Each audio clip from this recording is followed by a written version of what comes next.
Hey everyone. Tonight, we're going to talk about race. The presidential race. I don't think it makes sense that we call it the presidential race. Like, are you really trying to tell me Joe Biden ran for president? Sometimes I'm not even sure he can walk. I mean, have we seen that one clip of him on the bike? Like, I think I'd be more likely to believe that my refrigerator was running and I had to go catch it than Biden. And I think if aliens came down to Earth to, examine humanity, and they found out that Biden ran a national race, they would leave immediately. We are not intellectually or athletically worth their time. But maybe we should take that into account, right? Like, maybe we should have people run for president. I don't know about you, but I'd pay big bucks to see that. Like, let's get Hillary Clinton to actually Pokemon Go to the polls. Like, we could set up a racetrack along the assisted living, the White House, and just have them go for it, right? Like, I'm just picturing the headlines like, Chris Christie rolls to victory. And they can get sponsored by athletic brands. So, like, you've got Bernie Sanders, and he posts a new video. I am once again asking for your financial support of Reebok sneakers. Like, Trump's already got his own shoes. He's one step of the way there. And so instead of these debates being about who's a liar and who doesn't really care about America, you've got Biden, he's over here, he's like, hey, I've been on the paleo diet and I'm gonna be as fast as a thesaurus. And then Trump's over here, he's like, wrong, it's all about the Ozempic. All about the Ozempic, believe me. They've got a very catchy commercial, very catchy.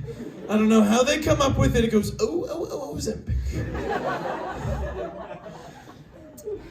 But maybe we should consider that one quote from JFK. He goes, ask not what your country can do for you, but what you can do for your country.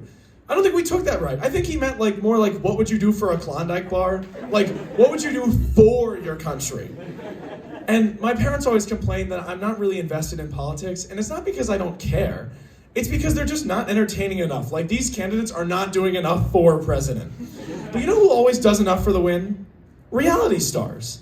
So why don't we make the election a bit more like a reality show? Like, how's this? We put all of the contestants on a desert island, and we have them compete in strenuous competitions, and every night they vote one out until there's one left. I mean, hell, they've already separated themselves into two distinctly colored teams. They're pretty much asking for it. Or we put them on a resort island and put them all in tight swimsuits, each week introducing a hot new vixen and see who can go the longest without losing their cool. How about Hell's Kitchen, right? You got Gordon Ramsay, and he's up there like, how can I expect you to serve the country if you can't serve a fucking salmon? But maybe I'm overthinking it, right? Like, maybe we shouldn't be putting 80-year-olds in this situation. Like, if you really think about it, the contestants on The Amazing Race know more about the world than the contestants on the presidential race. And we can't really expect 80-year-olds to survive on an island. So let's simplify this. What if we gave them, one New York Times Connections puzzle? That would keep them busy for months. Or how about, a CAPTCHA? I don't think Trump knows how to do that.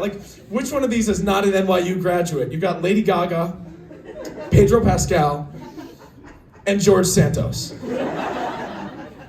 But I'll tell you one thing. I will never run for president, but I will stand up for what I believe in. Thank you.